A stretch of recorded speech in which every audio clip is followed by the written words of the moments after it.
The Grand Assembly Hall floated in the darkness of space, orbiting a neutral star that belonged to no one.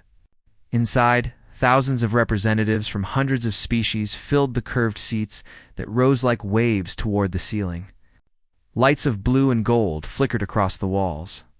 The air carried the scent of different atmospheres, mixed together by the station's systems.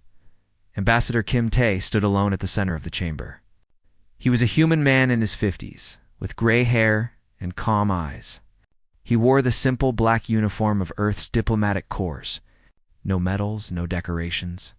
Just a small silver pin shaped like Earth on his chest. Behind him, a massive screen displayed the words that had just been voted into law. Resolution 7412, the Containment Act.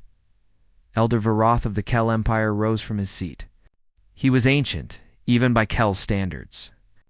His skin was the color of dried mud, and his 4 eyes gleamed with satisfaction.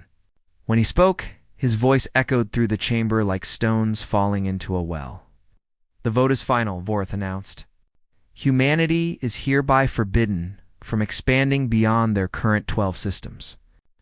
All experimental technologies deemed destabilizing must be surrendered to the Council within 1 standard year. This includes faster-than-light communication devices and self-replicating infrastructure systems. A murmur of approval rippled through the assembly. Many species nodded. Some even smiled. Kim Tae did not react. He simply listened. Ambassador Silith of the Mora Collective leaned forward in her seat. She was tall and thin, with silver scales that caught the light. Her voice was smooth like oil. This is for the good of the galaxy, Ambassador Tae. Surely you understand. Your species has grown too fast. You disturb the balance that has kept us all safe for 10,000 years. Tae looked at her. His expression remained peaceful. I understand perfectly, Ambassador Silith. Good Vorath clasped his 4 hands together. Then we expect full cooperation. The Council will send inspectors to your systems within 3 months. Resistance will be considered an act of war. The chamber fell silent. Everyone waited for the human to argue. To beg, to threaten, that was what species did when the Council restricted them. They fought. They negotiated. They made deals in dark corners. Kim Tae did none of these things.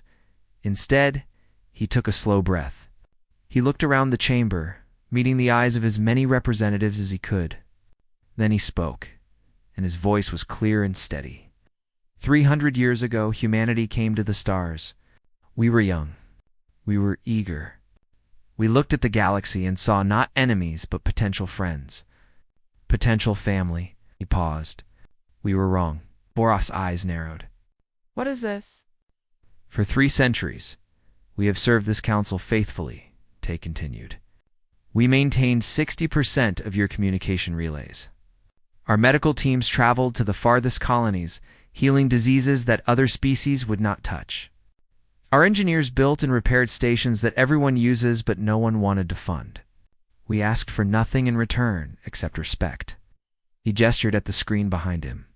This is your answer. Containment, restrictions, surrender. Silith laughed. It was a cold sound. You speak as if you have a choice, Ambassador. The Council has spoken. You will obey, or you will face consequences. Tae smiled. It was a sad smile, the kind a parent might give a child who refuses to learn. No, he said simply. We will not. The chamber exploded with noise. Species shouted. Some stood from their seats. Vorath raised his hands for silence, but it took nearly a minute for the chaos to settle. Explain yourself, Vorath demanded. Kim Tae straightened his uniform. Effective immediately, humanity formally withdraws from the Galaxy Council. We renounce our membership. We release all claims to shared resources. We will take nothing that is not ours, and we will leave nothing behind. Dead silence. Silith was the first to recover. You are bluffing. No species has ever left the Council. It would mean isolation. Economic collapse. You would be alone. We have been alone since the day we joined, Tae replied. We simply did not realize it until now. Vorath slammed his fist on his podium. This is madness. You cannot survive without us. Perhaps. Tae bowed slightly, a gesture of respect despite everything. But we would rather face the unknown as free people than remain as servants in a house that was never our home. He turned to leave, then stopped. He looked back one final time. We came to the stars hoping to find family, he said softly. We found only landlords. Goodbye, Council. May you find whatever it is you are looking for. Then he walked out. The chamber remained frozen. No one knew what to say. In 10,000 years of galactic civilization, no species had ever simply walked away.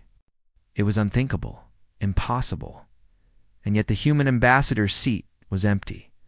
Far above the assembly hall, Fleet Admiral Park Yuna stood on the bridge of humanity's flagship. She was a woman in her 40s, with sharp eyes and steady hands. She had commanded ships in 3 different conflicts, always winning, always bringing her people home. Her communication officer turned to her. Admiral Ambassador Tay has left the chamber. The withdrawal is official. Yuna nodded slowly. She had hoped it would not come to this. But hope was not a strategy. Begin the Great Recall, she ordered. All human ships, stations, and personnel in Council space are to return home. No exceptions. No delays. Yes, Admiral. Across the galaxy, the order spread. On 100 worlds and 1,000 stations, humans received the same message. Come home. It is time to leave. They did not argue. They did not hesitate. They packed their belongings, said quiet goodbyes to confused colleagues, and boarded waiting ships. On a small Kel outpost near the border, a young officer named Dren watched a human cargo ship depart. He had worked beside humans for 5 years. They had taught him how to repair engines. They had shared meals with him. They had laughed at his jokes. Now they were leaving. None of them would explain why. As the ship's lights disappeared into the darkness, Dren felt something strange in his chest. It took him a long time to recognize the feeling. It was fear, not fear of humans. Fear of what the galaxy would become without them.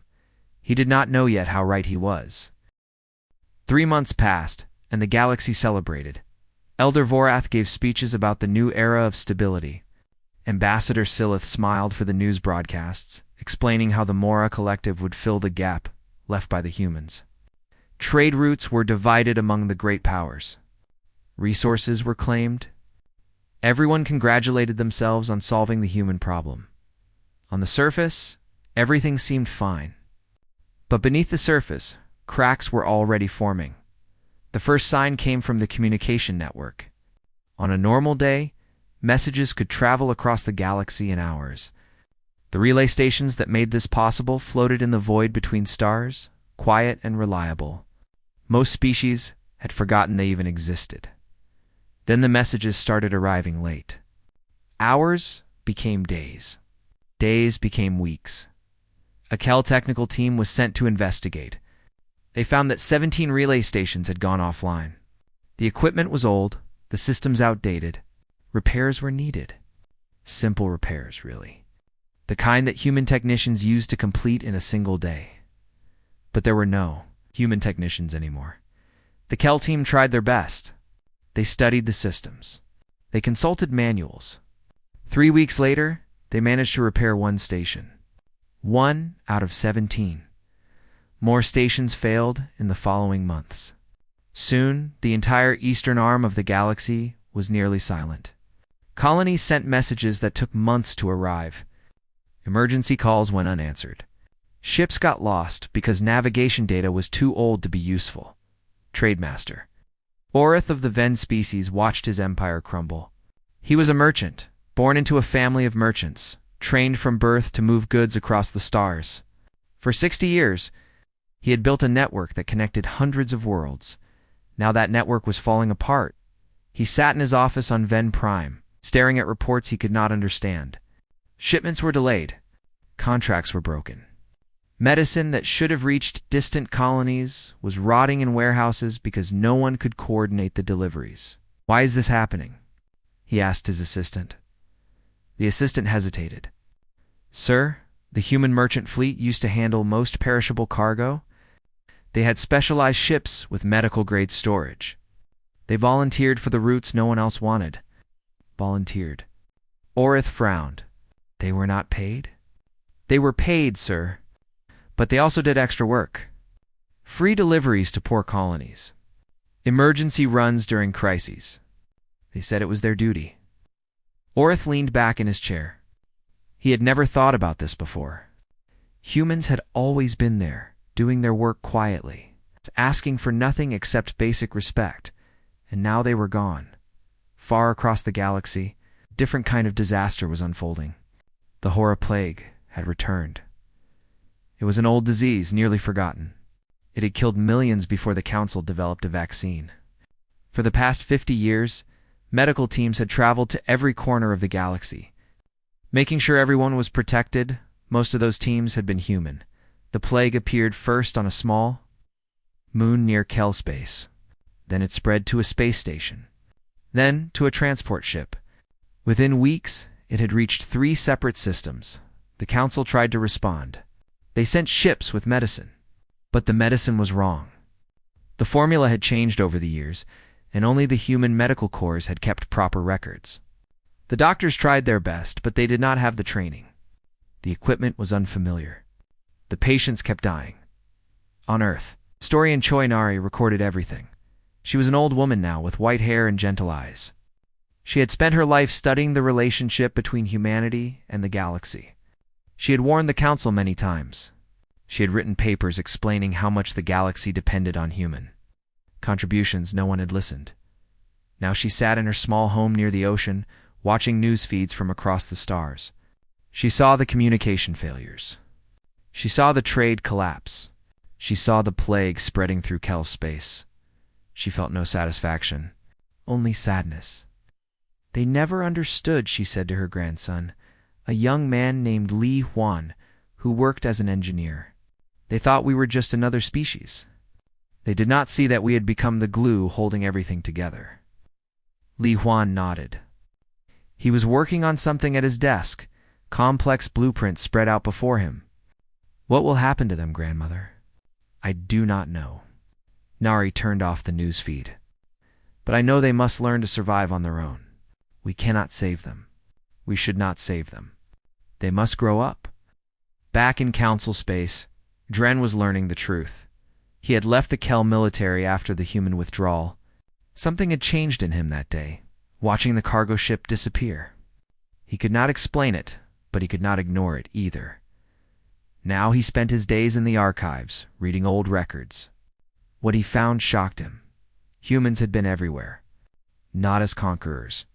Not as rulers. But as helpers. They had designed the water purification systems used on 1,000 worlds. They had created the translation software that allowed species to communicate. They had mapped safe routes through asteroid fields and nebulas. They had done all of this without asking for credit. Without demanding praise, they had simply seen problems and solved them. And when the Council had punished them for growing too fast, they had left quietly.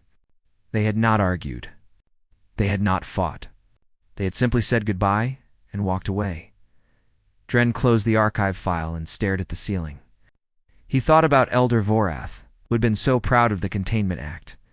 He thought about Ambassador Silith, who had laughed at Kim Tae's warning. Were they proud now? Were they laughing? He doubted it. The galaxy was beginning to understand what it had lost. But understanding came too late. The humans were gone, and they had taken something precious with them. Not technology. Not resources. Not military power. They had taken care. They had taken compassion. They had taken the quiet willingness to help others without expecting anything in return. And without these things, the galaxy was beginning to realize that it could not hold itself together. The darkness between the stars had never felt so cold. 1 year after humanity left, the galaxy burned. It started with small fires.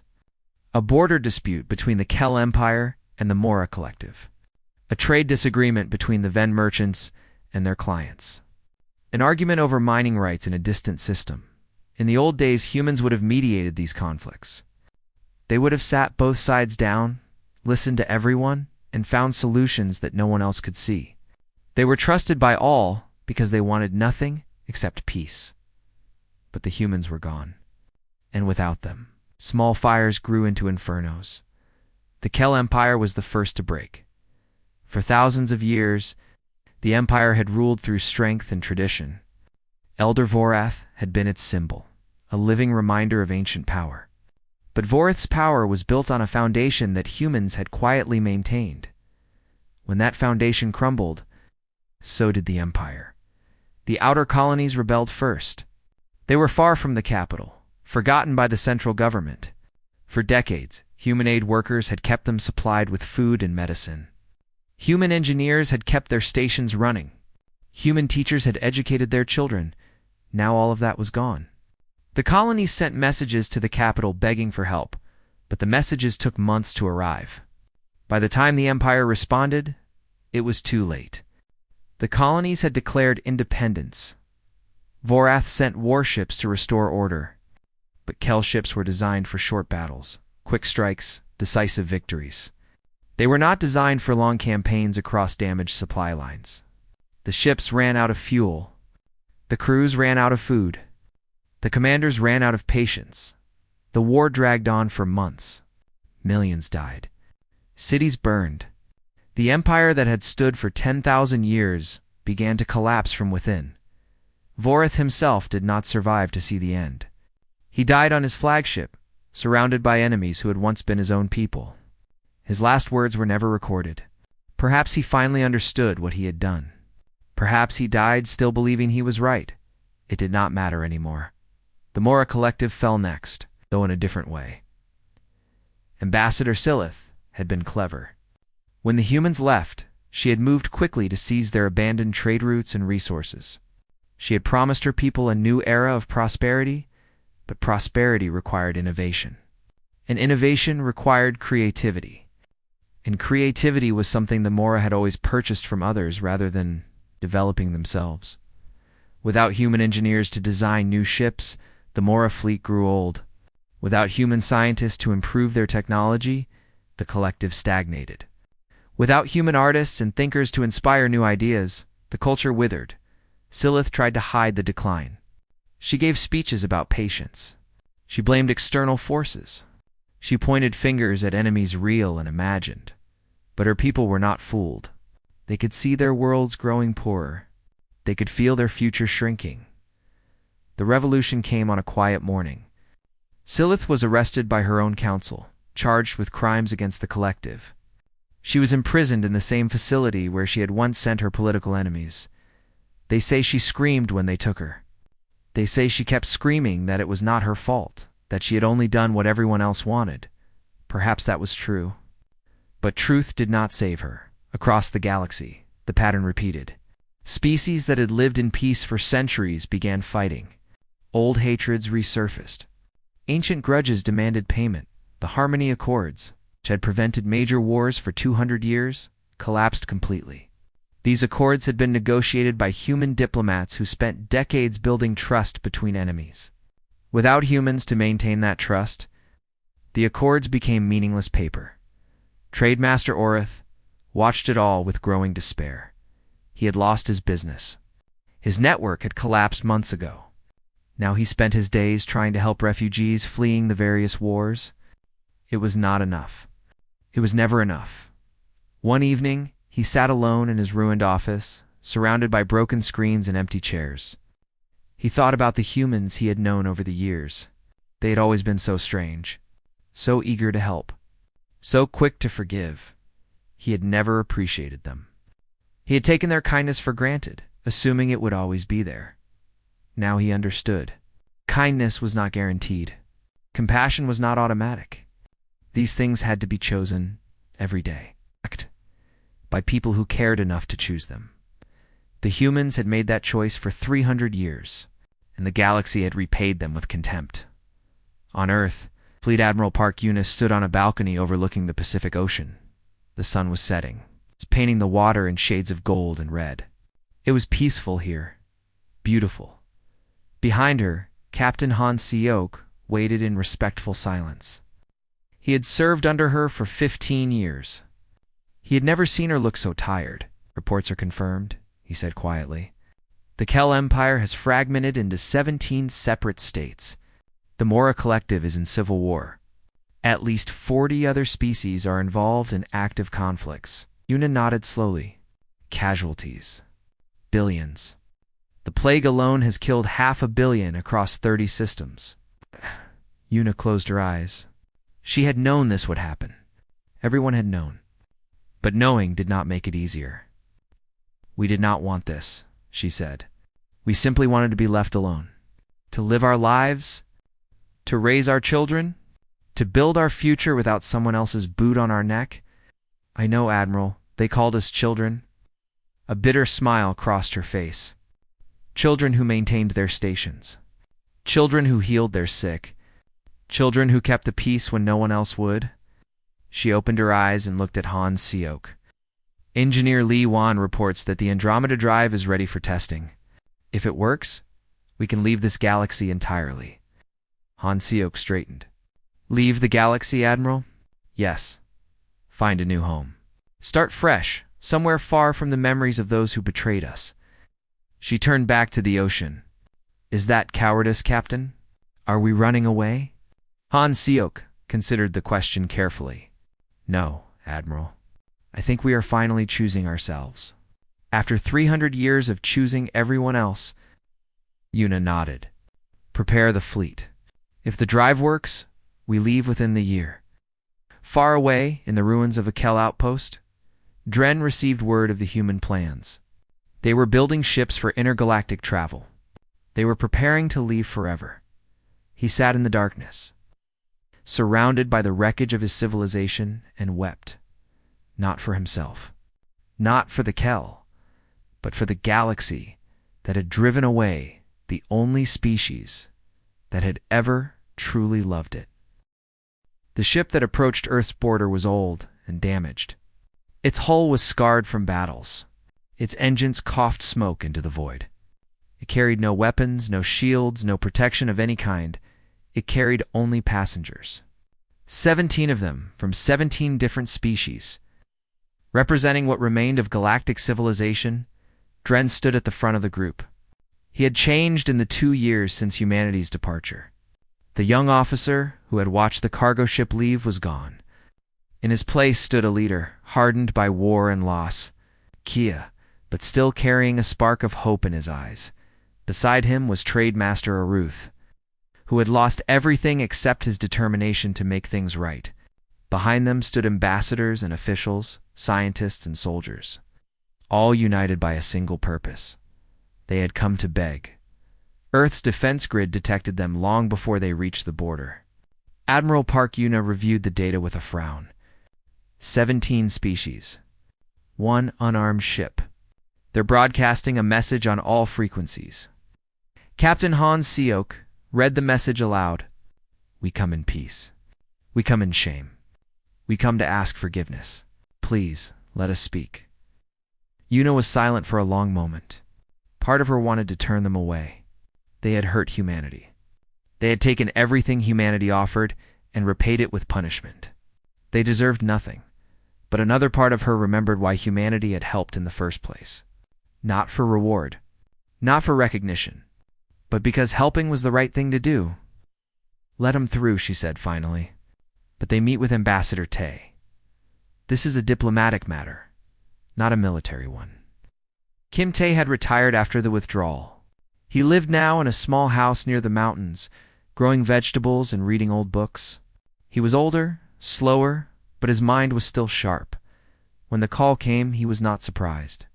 He had been expecting it for months. You want to talk, Una told him over the communication screen. I thought you should be the one to listen. Tay nodded slowly. Send them to my garden. I will hear what they have to say. The garden was beautiful. Cherry trees lined the paths. A small stream flowed over smooth stones. The mountains rose in the distance, their peaks touched with snow. Dren walked through this beauty and felt ashamed. His people had built great monuments, conquered vast territories, ruled with iron fists, but they had never created anything this peaceful. This pure Kim Tay waited for them beside the stream. He wore simple clothes, the uniform of a gardener rather than a diplomat. His hands were dirty with soil. His face was calm. Dren approached and bowed deeply. The other representatives did the same. Ambassador Tay Dren said, his voice rough with emotion. "Thank you for seeing us." Tay gestured for them to sit. There were no chairs, so they sat on the grass like children at the feet of a teacher. 2 years, Tay said quietly. 2 years since we left. What brings you here now? Arath spoke first. His voice shook. The galaxy is dying, Ambassador. Not the stars, not the planets, but civilization. Everything we built over 10,000 years is falling apart. I know. Tay's voice held no satisfaction. We have watched? Then you know why we are here. Dren leaned forward. We have come to ask you to return, to help us rebuild, to save us. Tay said nothing for a long moment. He looked at each face in turn, seeing the desperation, the shame, the fragile hope. Tell me, he said finally, what happened to Elder Vorath? Dren lowered his eyes. Dead, killed in the civil war he started. Ambassador Silith, imprisoned by her own people. Tay nodded. The ones who called us children. The ones who laughed when we left. They are gone now, yes. Dren's voice was barely a whisper. They were wrong, Ambassador. We were all wrong. He looked up, and there were tears in his eyes. We did not understand. You were not just another species to us. You were not competitors, or servants, or tools. You were the ones who cared. About everything. About everyone. Even when we did not deserve it. He bowed his head again. We punished you for your kindness. We punished you for your strength. And when you left, we realized too late what we had lost. The garden was silent except for the sound of flowing water. Kim-Tay closed his eyes. He remembered the grand assembly hall. He remembered the contempt in Voreth's voice. He remembered walking out alone, knowing that humanity would never be welcome in that place again. But he also remembered the human. Medical teams who had healed alien children. The engineers who had worked through the night to keep foreign stations running. The diplomats who had spent years building bridges between enemies. That was who humanity was. Not the warriors. Not the conquerors. The healers. The builders. The bridges, could they abandon that identity even now? He opened his eyes and looked at Dren. We are leaving the galaxy. Our ships are ready. Within months, we will begin the journey to Andromeda. The aliens gasped. Some wept openly. They had known this was possible, but hearing it confirmed was devastating. We will not return to be your servants again, Tay continued. We will not maintain your stations while you mock us. We will not heal your sick while you call us children. Those days are over. Dren nodded, accepting the judgment. We understand. We deserve nothing, perhaps. But someone once told me that the universe is not about what we deserve. It is about what we choose. He turned to look at the mountains. There is someone else you should meet. An old woman walked into the garden. Her white hair was tied back simply. Her eyes were kind but sharp. This was Choinari, the historian who had spent her life studying humanity's relationship with the galaxy. I have a proposal, she said, sitting beside Tay. We call it the knowledge gift. The aliens listened as she explained. Humanity would not stay. They would not return to their old role. But before they left, they would share everything they had created, every technology, every medical advancement, every piece of knowledge they had gathered over 3 centuries. Everything we know will be yours, Nari said. Our archives, our designs, our methods, everything. Areth looked confused. You would give this freely? After everything we did to you? Yes. Nari smiled gently. Because that is who we are. That is who we have always been. But we cannot hold your hand anymore, Tay added. You must learn to care for yourselves. To care for each other. That is the only way you will survive. Dren understood. This was not charity. This was not forgiveness. It was something harder. It was trust. Humanity was trusting the galaxy to grow up, to become better, to learn from its mistakes. We will try, he said, his voice steady despite his tears. We will try to be worthy of this gift. He looked at him for a long moment. Then, slowly, he smiled. That is all we ever wanted to hear. 5 years had passed since humanity left the Galaxy Council. 5 years of change, of pain, of slow healing. And now, at the edge of known space, the greatest fleet ever assembled prepared for a journey that would take them beyond the stars. The ships stretched, crossed the darkness like a river of light. Massive transport vessels carried billions of humans and all the treasures of Earth. Sleek escort ships guarded the flanks.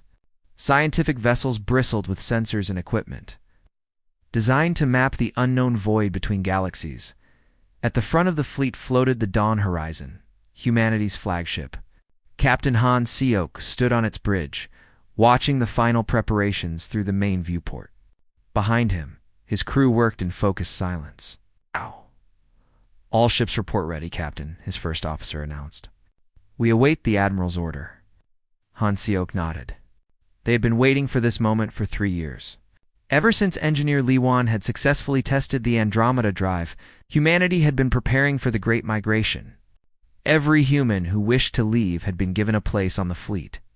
Every piece of human history had been carefully preserved. They were taking everything with them. Everything except the memories of those who had driven them away. Admiral. Park Yuna sat in the command center aboard the fleet's central station. She was older now, her hair fully gray, but her eyes were as sharp as ever. Screens surrounded her, showing feeds from every ship in the fleet. She had led humanity's military for 2 decades. She had fought battles, negotiated surrenders, protected her people from threats beyond counting. But this would be her final command. After the migration was complete, she would retire. There would be no more need for admirals in the new galaxy, at least. She hoped there would not. Her communication officer spoke. Admiral, we have a message from Earth. Ambassador Tay and historian Nari are aboard Transport 7. They send their regards. Yuna smiled. She was glad Tay had chosen to come. He had earned this journey more than anyone, on Transport 7. Kimte stood at an observation window watching the fleet come together. Beside him, Choi Nari sat in a comfortable chair, her ancient hands wrapped around a cup of tea. Beautiful, is it not? Tay said softly. Nari nodded. 300 years of human achievement gathered in one place. All our hopes. All our dreams. Ready to begin again? Do you regret it? Tay asked. Leaving the galaxy behind. Nari was silent for a moment. I regret what could have been. I regret the friendship we never had. The partnership we never built. She sipped her tea. But I do not regret this choice. We gave them everything we could. Now they must find their own way. Tay turned to look at her. Do you think they will succeed? I do not know. Nari smiled, the wrinkles around her eyes deepening. But I hope so. I have always hoped so. Across the galaxy, trillions of beings gathered to watch. The knowledge gift had changed everything. Humanity's technology had helped the Mora rebuild their shattered economy.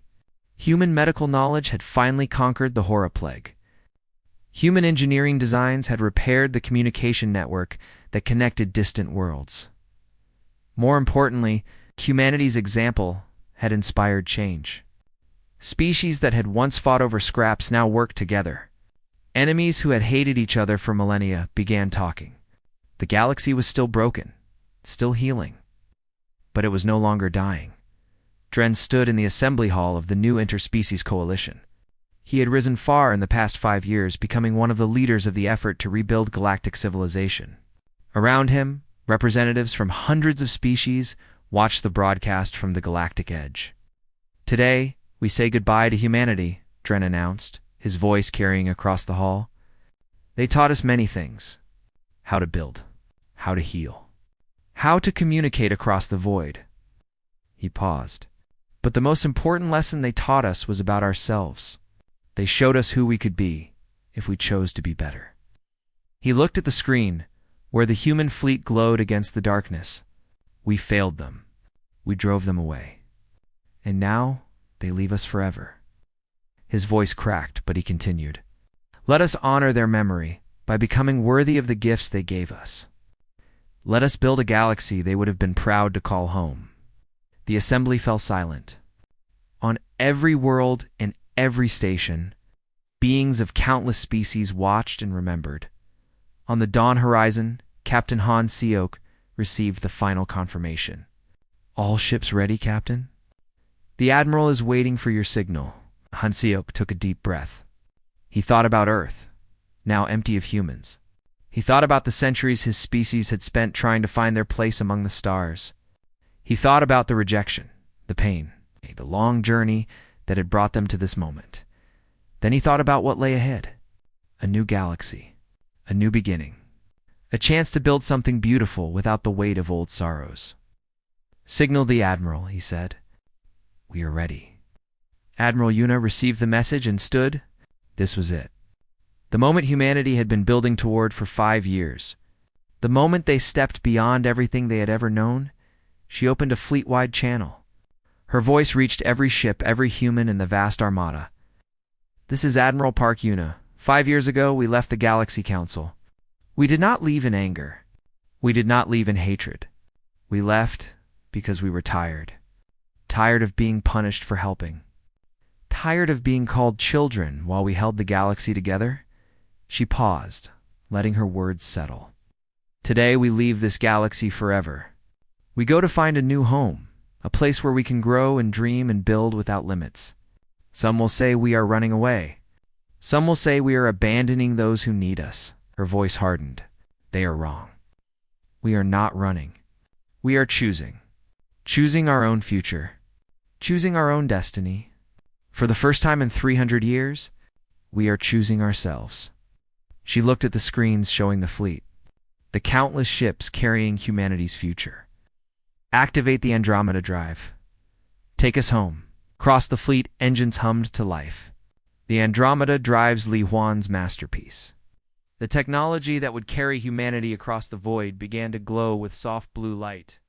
On Transport 7, Kim Tae watched the stars begin to blur. Beside him, Nari reached out and took his hand. Goodbye, old galaxy, she whispered. May you find peace. The human fleet accelerated, faster and faster, until the ships became streaks of light against the darkness. One by one, they crossed the threshold, leaving the Milky Way behind. The last broadcast reached the watching galaxy just before the fleet disappeared forever. It was simple, as all human messages had always been. Thank you for the memories. May you find your own way to the stars? Then they were gone. The galaxy fell silent. For a long moment, no one spoke. No one moved. The emptiness left by humanity's departure seemed to fill the entire universe. Then Dren stepped forward. He looked at the assembled representatives, at the beings who had once been enemies and were now struggling to become friends. They are gone, he said quietly. But they left us everything we need to survive. The question is whether we will use it. He raised his head high. I say we will. I say we will build a galaxy worthy of their memory. I say we will prove that their faith in us was not wasted. Around the hall, representatives began to nod. On distant worlds, beings of countless species made the same silent promise. Humanity had not saved the galaxy by staying. They had saved it by leaving. By forcing the galaxy to finally, after 10,000 years, grow up, and somewhere far away in the impossibly distant glow of Andromeda, humanity began again. Kim Tae stood at the viewport, watching the new galaxy grow brighter ahead. Behind him, the Milky Way had shrunk to a smear of light. It's barely visible among the countless stars. Nari joined him, her eyes bright with wonder.